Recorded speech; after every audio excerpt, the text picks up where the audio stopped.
All right, guys, welcome to the NCSU Statistical Learning Group. I'm Josh, and today I'm going through comparing a couple different regularization penalties. So last week we talked about regularization, or at least Brian did. So first thing we're going to do is review the linear model, ordinary least squares, and also regularization. So for notation, I'm going to keep things in matrix form. So our model is y equals x beta plus epsilon. So y is a length n vector of response. X is our design matrix. So xij is the jth predictor for response I. And then beta is a p by 1 vector. And our error term just has mean 0 and uncorrelated error. All right, so for ordinary least squares, the thing we want to minimize is the L2 loss function. So we'd also call this thing squared error loss.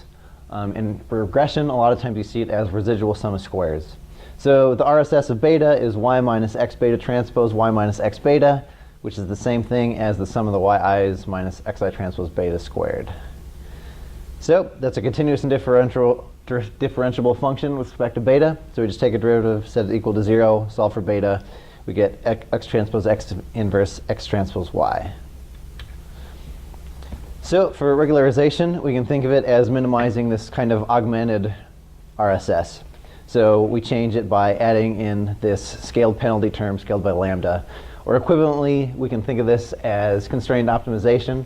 So we want to minimize the RSS subject to some constraint is less than t. So here, there's a one-to-one relationship with lambda and t, so we can talk like both of these formulations equivalently.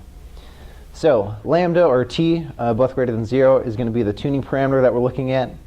And one important thing we need to do is standardize the variables first. So if we're looking at predictors that have different units, we don't want the units to affect kind of the scale of the parameters. So we put everything in terms of, standardized, so 0, 1, mean 0, standard deviation 1. That way we're penalizing coefficients kind of as we should. And then beta naught, the intercept, you might have noticed I left out on the previous slide. It's because we typically leave it out of the penalty.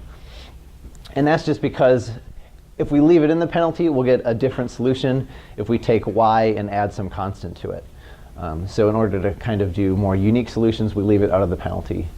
But anyways, after we standardize, we can show that beta hat naught is just equal to y bar. So we can just set that and then solve for the remaining coefficients kind of without an intercept. So without loss of generality, I'm saying there's no intercept in our model.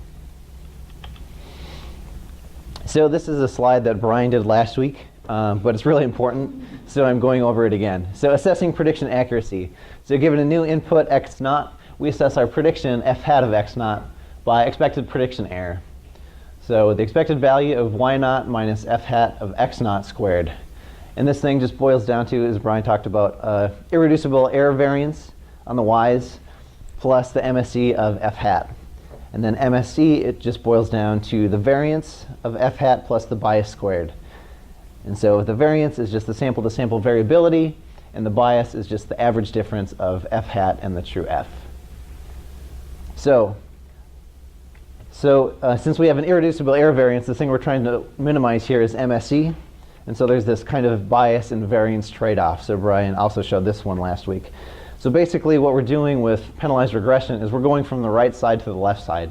So we're going with something with low bias and high variance, and we're introducing bias as a way of reducing variance while we're doing this. So you think of more regularized as a simpler model. So we're going from the right to the left here. So to estimate prediction error, we're going to split the data into training and test sets. So say the test set has m observations. So we're going to estimate f hat, which is just x transpose beta hat, using our training data. And then we're going to estimate the MSE using the test data. So here, the blue curve is the MSE on our training data. Red is the error on our test data.